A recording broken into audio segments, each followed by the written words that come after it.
Hello mes enfers, on se retrouve aujourd'hui pour une nouvelle vidéo sur un nouveau couple de tueurs en série. Alors installez-vous bien confortablement et prenez votre jugonade parce que ça va être explosif.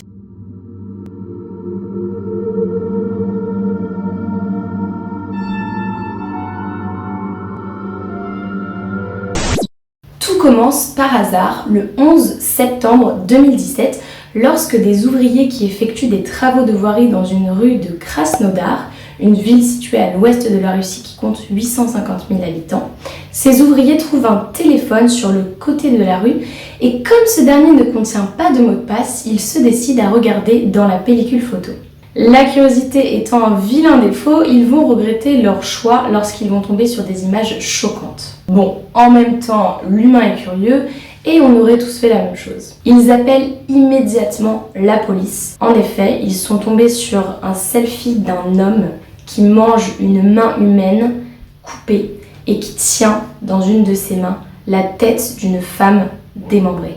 Je vous avais dit que l'histoire était glauque. La police continue de scroller à travers la pellicule photo et elle va trouver des photos de cadavres, de parties de corps démembrées et même de perruques. Ils identifient le suspect grâce à la carte SIM du téléphone. Il s'agit de Dimitri Bakshiv, 35 ans, qui vit avec son épouse Natalia Bakshiva, 42 ans, dans une résidence pour les étudiants de l'académie militaire qui forment en fait les futurs pilotes de l'armée russe. Alors, avant de passer à l'enquête, on va essayer de comprendre qui sont ces deux individus. Dimitri Bakshiv est né dans le sud de la Russie en 1982 et il a été placé dans un orphelinat par sa mère peu de temps après sa naissance. Il est resté dans cet orphelinat jusqu'à l'âge de 3 ans lorsqu'un couple l'adopte et c'est un couple marié, il s'agit de Svetlana et Vladimir. Ses parents adoptifs disent de lui que c'est un enfant timide car il est solitaire et il n'a pas beaucoup d'amis, il aime jouer seul et aussi il aime les animaux. Lorsqu'il a 15 ans, sa mère décède à la suite d'un cancer et juste après les funérailles, son père l'expulse de chez lui. Il lui dit qu'il n'est plus le bienvenu et il lui demande de ne plus jamais remettre les pieds chez eux. Il lui donne un morceau de pain et Bakshiv s'en va sans vraiment savoir où il va dormir.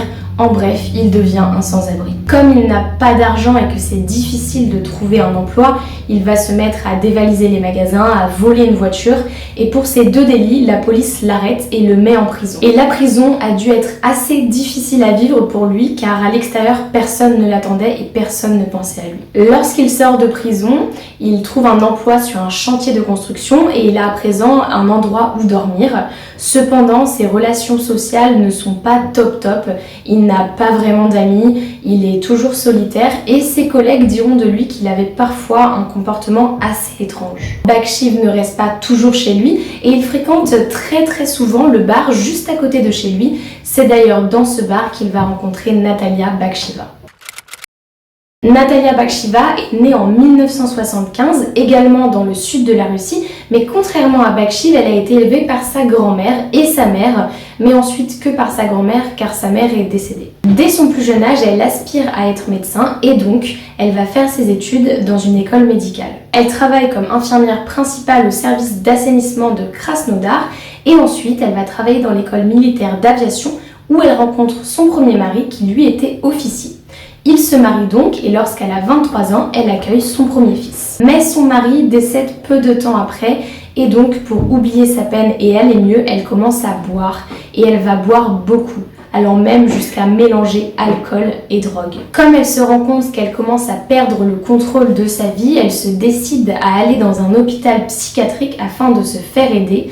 Mais une fois sur place, les médecins l'examinent et lui disent qu'elle n'a pas de problème psychologique et qu'elle est normale, donc elle rentre chez elle. Elle finit par se faire virer de son travail vu qu'elle continue de boire et quand elle boit, elle va dans un bar et c'est dans ce bar qu'elle rencontre Dimitri Bakshiv. Vous vous souvenez de lui, j'espère. Elle a 7 ans de plus que lui, mais comme ils ont beaucoup de points communs, ça ne les dérange pas plus que ça. Il vient vivre chez elle peu de temps après le début de leur relation, ils se fréquentent pendant 5 ans, puis ils se marient. Et à ce moment-là, le fils de Bakshiva décide de quitter le domicile familial et on dira plus tard que c'était à cause de l'alcoolisme de sa mère. Revenons maintenant à l'enquête suite à la découverte du téléphone par les ouvriers le 11 septembre 2017. Au début, quand les policiers interrogent Bathsheba, cette dernière dit qu'elle n'est au courant de rien et qu'elle ne comprend absolument pas de quoi il parle.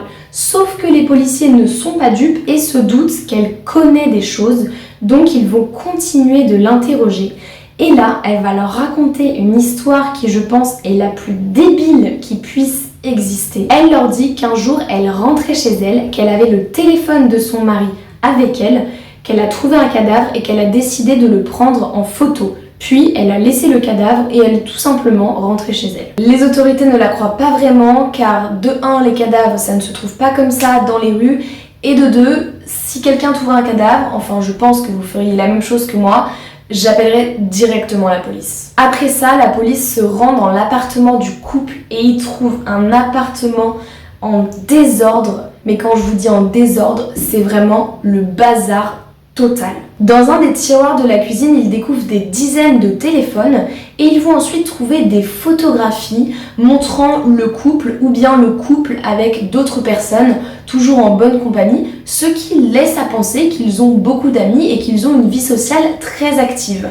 Mais les photos deviennent de plus en plus étranges. Ok, tenez-vous bien parce que ça devient vraiment glauque. Sur une photo datant du 28 décembre 1999, on y voit la tête d'un homme coupé, entouré d'oranges et servi sur un plateau d'argent comme si c'était un dîner de Noël. En plus, à la place des yeux de l'homme, il y avait 2 olives et à la place de son nez, il y avait une tranche de citron. Quand la police trouve la photo, on est en 2017. La photo date de 1999. Il y a 18 années qui séparent la photo du moment où ils l'ont retrouvée. Donc là, les policiers, ils ont plein de questions en tête. Déjà, qui est cet homme ? Est-ce que c'est lui qui l'a tué ou est-ce que c'est elle qui l'a tué ? Est-ce qu'il le connaissait ? Est-ce qu'en 18 ans, il y a eu d'autres victimes ? En plus de ça, à ce moment-là, le couple ne se connaissait pas, donc ça soulève beaucoup de questions. Ils n'ont pas retrouvé que cette photo, il y avait également des photos montrant des parties de corps et aussi des victimes. Vous pensez que c'était fini ? Non. À côté du frigo, ils trouvent ce qui pourrait être une perruque, mais en l'examinant de plus près, ils se rendent compte que ce sont des vrais cheveux humains scalpés sur la tête d'une femme. Ça veut dire qu'ils ont... Ouais, je préfère pas imaginer en fait. Quand ils ouvrent le frigo, et on sait tous très bien que le frigo c'est l'endroit de conservation préféré des cannibales, ils trouvent des bocaux avec des parties de corps humain à l'intérieur qui sont conservées dans une solution saline.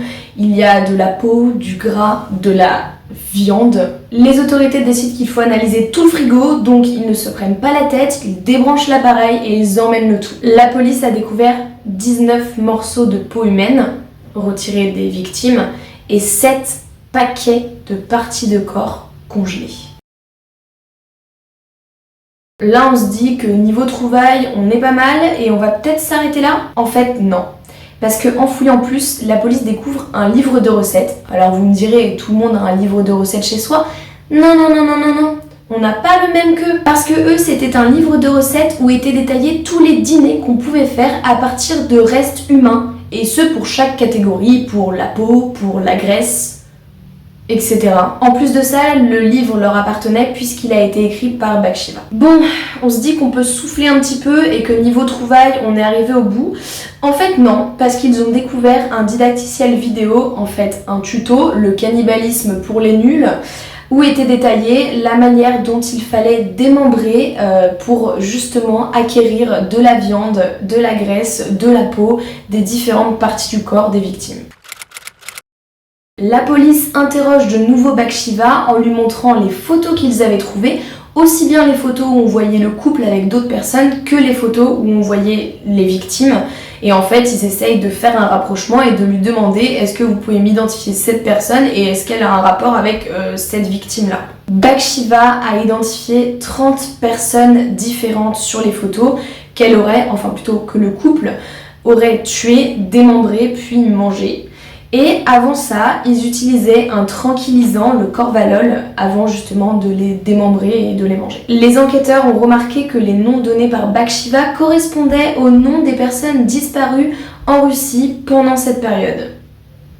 Bathsheba a également mentionné une cave où le couple garderait d'autres parties du corps de ses victimes, et quand les policiers lui ont demandé mais pourquoi vous avez fait ça, elle n'a pas répondu et elle a arrêté de parler, donc les policiers n'ont rien pu tirer de plus de cet interrogatoire. Lui, Bakshiv, pour le coup, a été un petit peu plus bavard lorsqu'il a été interrogé et il raconte leur dernier crime. C'était le 8 septembre 2017, le couple était sur des applications de rencontres afin de trouver ses prochaines victimes et ils ont rencontré une jeune femme avec qui ils se sont plutôt bien entendus. Ils sont allés boire des verres dans un bar, puis ils ont décidé de la ramener chez eux. Mais Bathsheba était un petit peu jalouse parce qu'il y avait eu un bon feeling entre son époux et la jeune femme, et prise de jalousie, elle a décidé de partir. Et là, on ne sait pas pourquoi, Bakshiv a sorti un couteau qu'il avait toujours sur lui et a poignardé la jeune femme 2 fois dans la poitrine. D'après Bakshiv, son épouse a regardé la scène de loin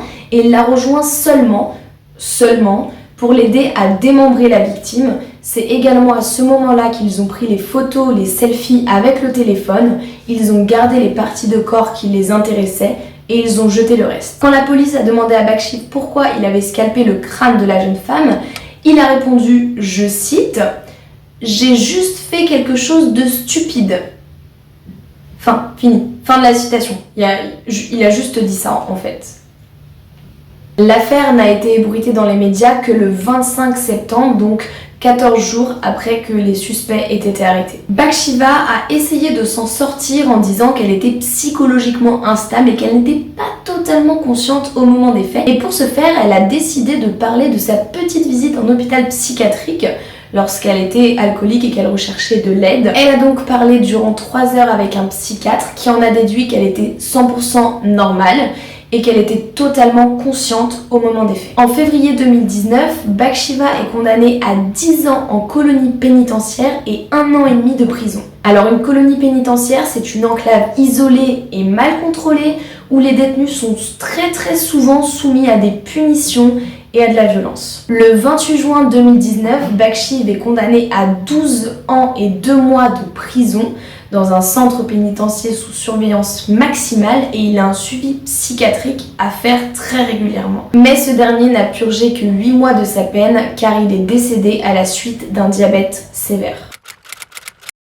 Comme l'enquête est relativement récente, il y a certaines incohérences. Certains patrons de restaurants extrapolent en disant qu'elle a pu très facilement écouler de la viande humaine, ce que les enquêteurs vont contredire car lorsqu'un restaurant achète de la viande, il faut tout un tas de documents vétérinaires qui prouvent notamment la provenance de la viande. Par conséquent, c'est quasiment impossible que Bathsheba leur ait vendu de la viande humaine.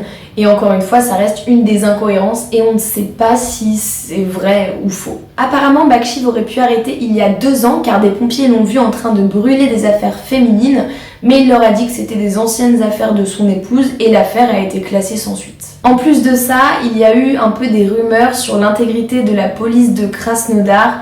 En effet, les gens disent que des fois, elle entretenait des liens avec les criminels. Mais bon, rien n'est sûr et les gens vont en rajouter en disant qu'elle n'assure pas forcément la sécurité des habitants de Krasnodar. Quand l'affaire est devenue publique, les gens se sont mis à penser qu'ils n'étaient pas les seuls et qu'en fait ils faisaient partie d'une grande famille de cannibales et que pour ce crime, ils étaient un peu les boucs émissaires, il fallait un coupable et ils les ont envoyés un petit peu comme ça au casse-pipe. Bathsheba n'a avoué avoir tué que 2 personnes, cependant les autorités n'ont rien trouvé sur la présumée victime de 2012. Voilà, c'est la fin de cette histoire, j'espère qu'elle t'aura plu et qu'elle ne t'aura pas trop traumatisé car en effet les détails qui y sont racontés sont assez glauques. En tout cas, je ne sais pas si c'est moi, mais en faisant des recherches, c'est la première fois que je lisais des choses à propos de ce couple cannibale russe. Encore une fois, n'essayez pas de chercher des photos sur internet et on se retrouve la semaine prochaine pour une nouvelle vidéo.